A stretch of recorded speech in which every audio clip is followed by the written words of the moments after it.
नमस्कार, आप देख रहे हैं सिटी पोस्ट। मैं हूं वंदना।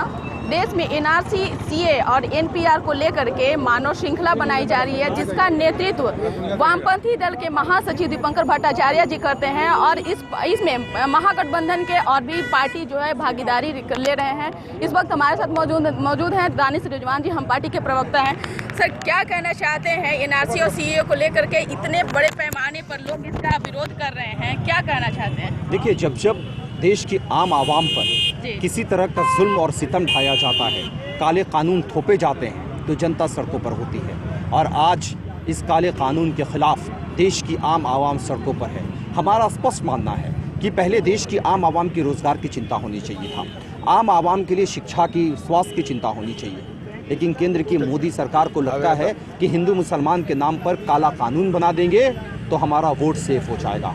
पहले देश ज़रूरी है, पहले बाबा साहब भीमराव अंबेडकर का कानून ज़रूरी है, तब जा कर के वोट और पॉलिटिक्स होनी चाहिए। लेकिन जिस तरीके से केंद्र की मोदी सरकार ने सीए जैसा काला कानून देश पर थोपने की कोशिश करी है, हम इस काले कानून के खिलाफ सड़कों पर हैं और केंद्र की इस हिटलरशाही हुकूमत को बता देना चाहते हैं कि तुम कितना भी जुल्म कर लो, तुम कितना भी दबाने की कोशिश कर लो, हम तुम्हारे बहकावे में नहीं आने वाले हैं। हम इस कानून का सड़क से लेकर सदन तक विरोध करेंगे।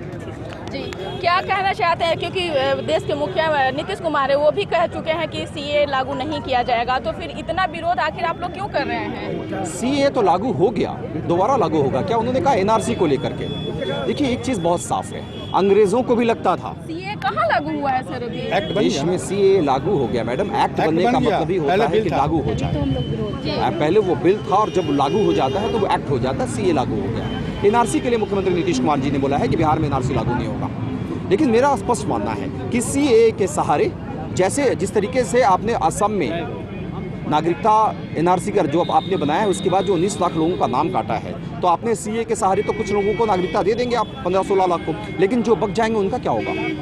हमारा स्पष्ट मानना है कि ऐसे काले कानून के तहत हिंदू और मुसलमानों को बांटने की कोशिश कर रही है केंद्र की मोदी सरकार। लेकिन उनको पता नहीं है कि इस कानून से सिर्फ मुसलमान प्रभावित नहीं होंगे, इस कानून से दलित, आदिवासी, ओबीसी हर तबका प्रभावित हो रहा है। इसलिए इस कानून का हम विरोध कर रहे हैं। जी, अभी हमारे साथ मौजूद हैं दीपंकर भट्टाचार्य जी, जो वामपंथी दल के महासचिव हैं। सर, क्या लगता है कि इस ऐसे मानव श्रृंखला बनाने से क्या कुछ बदलाव आ सकता है? बिल्कुल, देखिए, बदलाव आ रहा है तभी मानव श्रृंखला बनी है। जी। एक तरफ सरकार तो है खतरनाक है संविधान के लिए, देश के लिए, और दूसरी तरफ लोगों को ये बात समझ में आ रही है कि ये जो कानून है ये कोई मामूली कानून नहीं है। ये संविधान को पलटने वाला कानून है, देश को पूरी तरह से बर्बाद करने वाला कानून है। और इस बात को समझ करके लोग तब आए हैं, बिना समझे हुए लोग नहीं आ रहे हैं। ठीक है, बहुत लोग समर्थन कर रहे हैं, वो लेकिन समझ नहीं रहे हैं। जो बीजेपी के लोग गुमराह कर रहे हैं कि हिंदुओं के लिए घबराने की कोई बात नहीं है, हमें तो लग रहा है कि हिंदुओं के लिए ज़्यादा घबराने की बात है, ज़्यादा घबराने की बात है। क्योंकि आप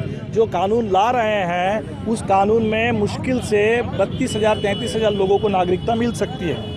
और जो एनआरसी और एनपीआर का रास्ता चुना गया, इसमें जो लोगों की नागरिकता छीनी जा रही है, ये संख्या करोड़ों में। और जैसे असम में हमने देखा कि जब 19 लाख लोगों को नोटिस थमाई गई तो उसमें कम लोग मुस्लिम थे, ज़्यादातर लोग हिंदू थे।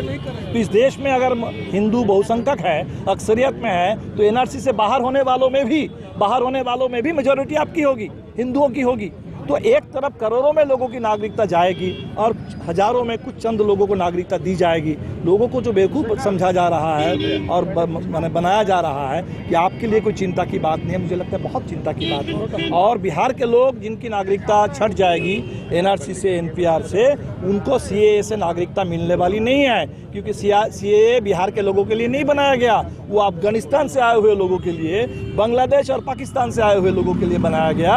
वो पटना, जहानाबाद, भोजपुर, सहरसा, सुपौल के लोगों के लिए नहीं बनाया गया। जी, मेरा एक सवाल और है। एनडीए में जिस तरह से अभी पीके और पवन वर्मा के बयान पर एक दूसरे पार्टी हमलावर हो रहे हैं, उस पर आपका क्या कहना चाहें? देखिए, इसमें तो हमें लगता है कि इसमें तो एनडीए भी टूट जाना चाहिए। ये ऐसा मोदी जी ने हमला बोला संविधान पर, तो एनडीए तो टूटने लगा है। महाराष्ट्र में हमने देखा कि टूट गया और अकाली दल के लोग भी बोल रहे हैं, तो एनडीए टूट जाना चाहिए। क्योंकि सत्ता के लिए, कुर्सी के लिए संविधान को कुर्बान कर देना, बर्बाद कर देना, देश पर एक तरह से देश को खतरे में डाल देना, ये तो एनडीए के तमाम घटक दलों को समझना चाहिए। और नीतीश जी जो सबसे बड़ी बड़ी बात करते थे कि हम संविधान के साथ हैं, हम धर्मनिरपेक्ष हैं बीजेपी के साथ रहते हुए भी, आज हमने देखा कि किस तरह से सीएए में बीजेपी का साथ दे दिया। उनको साथ नहीं देना चाहिए था। आज वो कह रहे हैं बिहार में एनआरसी नहीं लागू होगी, तो एनआरसी की बात छोड़ो, अभी पहले एनपीआर की बात कीजिए, क्योंकि आज भी एनपीआर के जरिए एनआरसी को लागू किया जाएगा। तो नीतीश जी से हम कहेंगे, मानव श्रृंखला से आज ये हम बात करेंगे कि नीतीश कुमार आप देख लीजिए इस बात को, और बिहार में इस बात का ऐलान कीजिए कि एनपीआर बिल्कुल लागू नहीं होगा, क्योंकि ये आम बिहारी के हितों के खिलाफ हैं, आप पूरे देश के आम लोगों के हितों के खिलाफ हैं। तो एनडीए और यूपीए की बात नहीं है, मैं समझता हूँ कि वामपंथी और गैर वामपंथी की भी बात नहीं है। इस समय बात यह है कि देश के जो पक्ष में हैं, संविधान के जो पक्ष में हैं, आम लोगों के नागरिक अधिकारों के जो पक्ष में हैं, उन सबों को डट करके सीएए का मुखालफत करना चाहिए, एनआरसी और एनपीआर के खिलाफ, डिटेंशन कैंप के खिलाफ खड़ा होना चाहिए। इसलिए हम ये ऐलान करने के लिए आए हैं, ये जो आंदोलन चल पड़ा है, ये आंदोलन थकेगा नहीं, रुकेगा नहीं, झुकेगा नहीं। ये थे दीपंकर भट्टाचार्य जी, जिनका साफ तौर से कहना था,